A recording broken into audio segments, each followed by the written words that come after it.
எல்லோரும் நல்லா இருக்கீங்கன்னு நினைக்கிறேன். கர்த்தருக்குள்ள எப்போதும் சந்தோஷமாக இருங்க. ஏசப்பா அதை எப்போதும் விரும்புகிறாங்க. இன்னைக்கு கூட சொல்கிற ஒரு வார்த்தை என்னென்னா, இனி பாவம் செய்யாதே. ஆமென். ஒரு விபச்சார ஸ்திரீ பாவம் செஞ்சுட்டு இருக்கும் போது அவளை கூட்டிக் கொண்டு போய் ஏசப்பா கிட்ட வந்து நிப்பாட்டினாங்க. அவங்கள சொன்ன ஒரு காரியம்னா, ஏசப்பா என்ன சொன்னாங்கன்னா, அந்த ஸ்திரீயை பார்த்து இனி பாவம் செய்யாது மகளே அப்படின்னாங்க. ஆனால் நிறைய பேர் குற்றச்சாட்டு என்ன சொன்னாங்க தெரியுமா? ஆண்டவரே, மோசையின் பிரமாணத்தின்படி இவனை கல் எறிஞ்சு கொலை பண்ணணும்னு சொல்லி அவங்க பேசிக்கொண்டே இருந்தாங்க. ஆனால் ஏசப்பா அவங்க பேச்சை கேட்டு அவங்க சொன்ன என்ன காரியம் தெரியுமா? யார் முதல்ல பாவம் செய்யாமல் இருக்கீங்களோ அவங்க முதல்ல ஒரு கல் வீசுங்க பார்ப்போம் அப்படின்னு சொன்னாங்க. இன்னைக்கு நம்ம கூட நிறைய பேரை ஈஸியாக ஜட்ஜ் பண்ணிடுறோம்.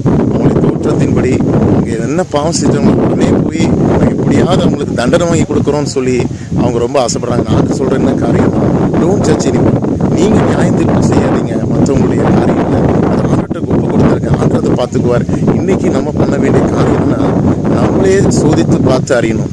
ஆண்டவரே, நான் பாவம் பண்ணிட்டேன், என் பாவங்களை நீங்கள் மன்னிங்க சுவாமி, என்ன உங்கள் ரத்தத்தால் கழுவுங்கன்னு சொல்லி நீங்கள் சொல்லி பாருங்கள்.